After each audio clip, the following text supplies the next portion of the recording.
और हम खुद को एक मुश्किल घड़ी में पाते हैं। कई बार हमें बड़े फैसले लेने पड़ते हैं, लेकिन हमें ये नहीं पता होता है कि वह सही है या गलत है। क्या उस फैसले का परिणाम हमारे जीवन में खुशियां लाएगा या मुसीबत।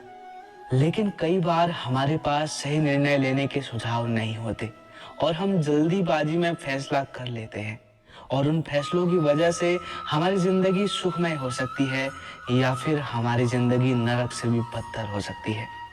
इसीलिए सही फैसले लेने की क्षमता हमारे जीवन में सफलता हासिल करने के लिए आवश्यक होती है।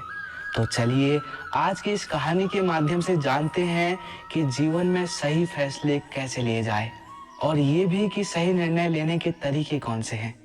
तो बिना किसी देरी किए हुए कहानी को शुरू करते हैं। दोस्तों, कई साल पहले की बात है। एक छोटे से राज्य में एक बौद्ध महात्मा निवास करते थे, जिनके सभी जगहों पर उनके ज्ञान के बड़े चर्चे थे।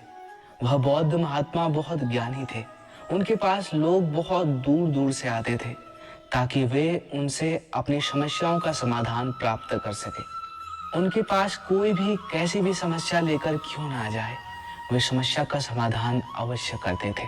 जब भी वे किसी की समस्या सुनते तो उस समस्या को बड़े ही ध्यान से सुनते और समझते, उसमें लीन हो जाते, और उसके बाद कुछ देर के लिए वह आंखें बंद करते और समस्या के बारे में अच्छे से सोच विचार करते और उसके बाद उसका समाधान देते। ऐसे में कोई भी व्यक्ति उनके बारे में केवल एक ही बात सोचता था, शायद इन महात्मा के पास कोई ऐसी चमत्कारिक शक्तियां हैं जिससे ये समाधान पूछते हैं और उसके बाद हमें वह समाधान बताते हैं। एक बार एक युवक ने उन महात्मा से यह पूछ भी लिया कि क्या आपके पास ऐसी कोई चमत्कारिक शक्तियां हैं जिसके कारण आप हमारी समस्याओं का समाधान करते हैं, या आपके पास ऐसी कोई दिव्य दृष्टि है जिससे आप हमारी समस्याओं का समाधान खोज पाते हैं। उस युवक की यह बात सुनकर वे महात्मा जोर जोर से हंसने लगे, लेकिन उन्होंने उस युवक की बात का कोई जवाब नहीं दिया। उसके कुछ ही दिनों बाद उस राज्य में एक बड़ी अजीब सी घटना घटी। उस राज्य में एक बुढ़िया औरत रहा करती थी, जो अपने पूरे घर में अकेले ही रहती थी। उसका कोई नहीं था। एक दिन उस राज्य से होकर 4 मित्र अपने घर की ओर जा रहे थे। वे लोग दूसरे नगर में काम करके पैसा इकट्ठा करके अपने गांव की ओर जा रहे थे। ये बात बहुत पुराने समय की है, जब यातायात के साधन ना हुआ करते थे। इसीलिए वे लोग पैदल ही यात्रा किया करते थे। इसी कारण वे चारों मित्र अपने धन को इकट्ठा करके अपने गांव की ओर प्रस्थान कर रहे थे। उन चारों ने अपना अपना धन एक छोटी सी पोटली में रखा हुआ था, और उसी पोटली में उन सब की सारी कमाई थी। तभी उन चारों मित्रों में से एक मित्र कहता है, मित्रों, इस तरह से यदि हम अपना धन अलग अलग रखेंगे तो इससे हमारा धन चोरी हो सकता है। क्यों ना हम अपना सारा धन एक ही पोटली में रख दें, जिससे हम सब इस पर ध्यान भी दे सकेंगे और हमारा धन सुरक्षित भी रह जाएगा। और जब हम अपने गांव पहुंच जाएंगे तो हम वहां पर अपना अपना हिस्सा इसमें से ले लेंगे। उन तीनों मित्रों ने उस युवक की बात मान ली और वे सभी मिलकर अपना धन एक ही पोटली में रख देते हैं। अब वो चारों मित्र सभी मिलकर अपने गांव की ओर आगे बढ़ते हैं। चलते चलते काफी समय बीत चुका था और अब रात्रि भी होने वाली थी। तभी आगे चलकर रास्ते में उन्हें एक घर दिखाई दिया, जहां पर एक बूढ़ी औरत रहा करती थी। रात्रि का समय भी हो चुका था और उन चारों मित्रों को रात में रुकने के लिए कोई ना कोई जगह की आवश्यकता भी थी। ऐसे में उन चारों ने मिलकर यह योजना बनाई कि वे लोग आज रात इसी घर में ठहरेंगे। इसीलिए वे चारों लोग उस घर की ओर आगे बढ़ते हैं। उस घर का दरवाजा खटखटाते हैं। तभी सामने से एक बूढ़ी औरत दरवाजा खोलती है और उन चारों मित्रों से एक मित्र हाथ जोड़कर उस बूढ़ी औरत से कहता है, माता जी, हम अपने गांव की ओर जा रहे थे, लेकिन यहाँ रास्ते में ही रात हो गई है और अब हम इतनी रात में सफर नहीं कर सकते हैं। इसीलिए हमारी आपसे विनती है कि हम आपके यहाँ पर एक रात रुकना चाहते हैं। कल सुबह होते ही हम यहाँ से चले जाएंगे। उस बूढ़ी औरत ने काफी देर सोच विचार किया और उसके बाद वह बूढ़ी औरत कहती है कि ठीक है, तुम सभी आज रात के लिए यहाँ पर रुक सकते हो, मुझे कोई दिक्कत नहीं है। थोड़ी देर बाद बूढ़ी औरत कहती है कि मैं खाना बनाने जा रही हूँ, कहो तो तुम लोगों के लिए भी बना दो। उन चारों ने सहमति जताते हुए कहा कि हाँ बिल्कुल, क्यों नहीं। उसके बाद उन चारों मित्रों ने धन की पोटली उस बूढ़ी औरत को थमा दी और कहा कि माता जी, इस पोटली में हमारे साल भर की कमाई है। हम चारों ने अब तक का अपना सारा कमाया हुआ धन इस पोटली में रखा है और अब हम इसे आपको सौंपते हैं, क्योंकि यह हम चारों से ज्यादा आपके पास सुरक्षित होगा। हम बस इतना चाहते हैं कि यदि हम चारों में से कोई एक व्यक्ति इसे लेने आए तो आप इस पोटली को उसे मत देना, जब तक कि हम चारों एक साथ इस पोटली को लेने ना आए। तभी वह बूढ़ी औरत कहती है कि ठीक है बेटा, यदि तुम चारों एक साथ आओगे तभी मैं इस पोटली को आपको सौंपूंगी। और वैसे भी आप लोग तो सुबह ही यहाँ से चले जाने वाले हैं, मैं आपको सुबह ही यह पोटली थमा दूंगी। अब उस धन की पोटली उस बूढ़ी औरत को थमाकर चारों मित्र निश्चिंत हो जाते हैं कि अब उनका धन सुरक्षित है और वे लोग खाना खाकर सो जाते हैं। अगली सुबह जब वो चारों उठते हैं तो सभी लोग अपनी आगे की यात्रा के लिए तैयारियां शुरू कर देते हैं। उन चारों नौजवानों में से एक नौजवान थोड़ा सा बदमाश था। वह अपने उन तीनों मित्रों से कहता है, भाइयों, इस बूढ़ी औरत ने हमारी रात भर खातिरदारी की है, हमें अच्छा भोजन खिलाया, सोने के लिए अच्छी जगह भी दी, रात भर यहाँ सर छुपाने के लिए एक अच्छा मकान दिया और हमने अब तक उसके लिए कुछ नहीं किया। वह बूढ़ी औरत अकेले ही खेतों में काम कर रही है। क्या हम सभी यहाँ से जाने से पहले इस बूढ़ी औरत की मदद नहीं कर सकते? उस बदमाश नौजवान ने मन ही मन यह योजना बना ली थी कि वह किसी तरह से भी उस बुढ़िया से पोटली हासिल करके ही रहेगा। उस बदमाश नौजवान ने मन ही मन यह योजना बना ली थी कि वह किसी तरह से भी उस बुढ़िया से पोटली हासिल करके ही रहेगा। बाकी के तीनों मित्र उसकी बातों में आ जाते हैं और वे सभी मिलकर उस बूढ़ी औरत की मदद करने अर्थात खेतों में काम करने के लिए चल पड़ते हैं। वे सभी मिलकर खेतों में काम कर ही रहे थे कि तभी वह बदमाश नौजवान अपने बाकी तीनों मित्रों से कहता है कि मित्र, मुझे जोरों से प्यास लग गई है, मैं जरा उस बूढ़ी औरत से पानी मांग कर लाता हूँ। अब वह बाकी मित्र भी अब काफी थक चुके थे, उन्हें भी जोरों की प्यास लग रही थी, इसीलिए वह तीनों मित्र उसे वहां से जाने की अनुमति दे देते हैं। जैसे ही वह बदमाश उस बूढ़ी औरत के पास पहुंचता है, वह उस बूढ़ी औरत से कहता है, माता जी, अब हम यहाँ से जा रहे हैं, कृपया करके हमारे धन की पोटली हमें वापस दे दे। इस पर वह बूढ़ी औरत कहती है, नहीं नहीं, जब तक तुम चारों एक साथ ना हो तब तक मैं वह पोटली किसी को नहीं दे सकती हूँ। तुम्ही ने तो कहा था कि जब तक हम चारों एक साथ ना हो तब तक यह पोटली किसी को नहीं देनी है। तभी वह बदमाश उन तीनों की तरफ इशारा करते हुए कहता है, लाओ।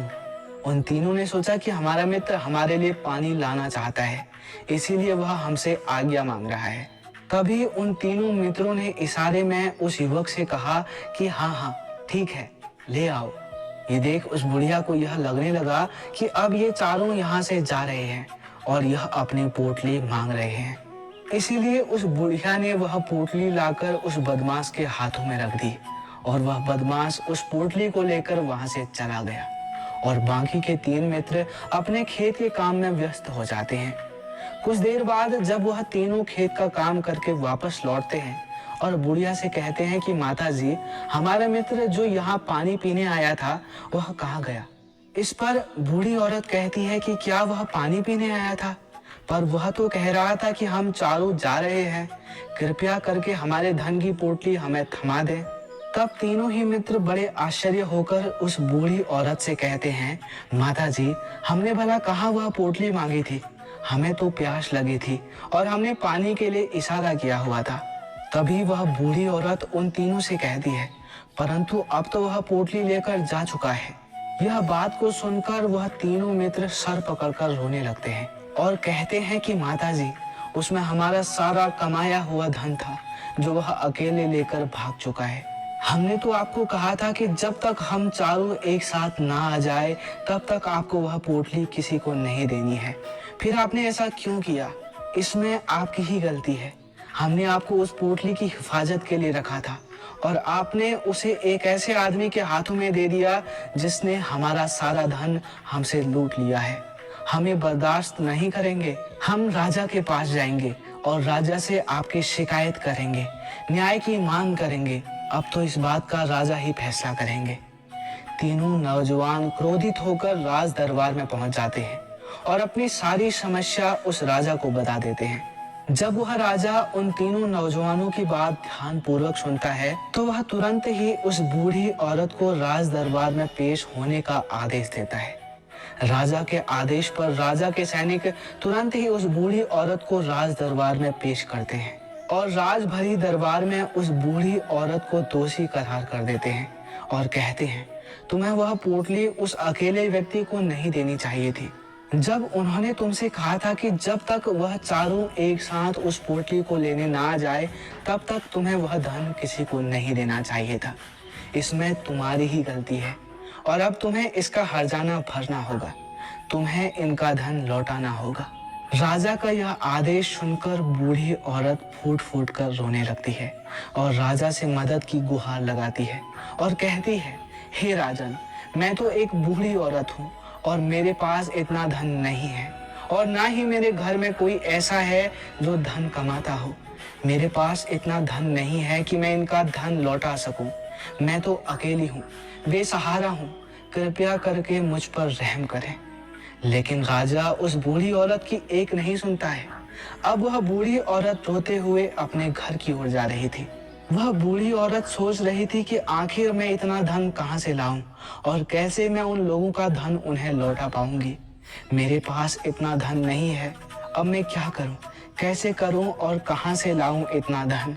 यदि मैंने उनका धन नहीं लौटाया तो मुझे राजा मार डालेगा। वैसे भी ये सारी गलती मेरी ही है। जब उन चारों ने मिलकर मुझसे कहा था कि जब तक हम चारों एक साथ ना आए तब तक वह पोटली किसी को नहीं देनी है, फिर भी मैंने वह पोटली केवल उस एक व्यक्ति को थमा दी। इसमें सारी गलती मेरी ही है। वह रोते रोते ये सारी बातें सोचते हुए अपने घर की ओर जा रही थी। तभी रास्ते में उस बूढ़ी औरत को वही महात्मा मिले जो उस नगर में किसी भी समस्या का समाधान बड़ी ही सरलता और सहजता से करते थे। उन्होंने उस बूढ़ी औरत से कहा कि क्या बात है माता, आप क्यों रो रही हो। इस पर वह बूढ़ी औरत उन महात्मा को सब कुछ सच सच बता देती है और कहती है, हे महात्मन, इसमें गलती तो मेरी ही है। उन चारों ने तो पहले ही कहा था कि जब तक वे चारों एक साथ ना आए तब तक वह पोटली मुझे किसी को नहीं देनी है। लेकिन मेरी ही मत मारी गई थी जो मैंने वह पोटली केवल एक व्यक्ति को थमा दी थी और वह उनका सारा धन लेकर वहां से भाग गया है।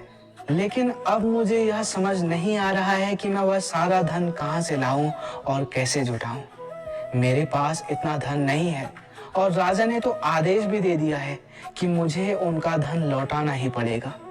लेकिन मैं यह समझ नहीं पा रही हूँ कि इतना सारा धन मैं कहां से लाऊंगी। तभी वे महात्मा उस बूढ़ी औरत से कहते हैं, शांत हो जाओ, मैं कोई ना कोई रास्ता जरूर निकाल लूंगा। इतना कहकर वे महात्मा वहीं पर बैठ जाते हैं और ध्यान करने लगते हैं। कुछ देर के लिए आंखें बंद कर सोचते हैं, विचार करते हैं। मौन रहकर वह समस्या का समाधान निकालते हैं और उसके बाद वह उस बूढ़ी औरत से कहते हैं, माता जी, राजा ने फैसला किया है वह बिल्कुल गलत है। आपने जो भी किया है इसमें आपकी कोई गलती नहीं है। राजा का फैसला गलत है। उन महात्मा के इतना कहने पर बूढ़ी औरत चुप हो गई और यह सोचने लगी कि आखिर राजा का फैसला कैसे गलत हो सकता है। राजा तो सभी के लिए न्याय करते हैं और वह कभी किसी का बुरा नहीं करते हैं। फिर आखिर आज राजा का फैसला गलत कैसे हो गया।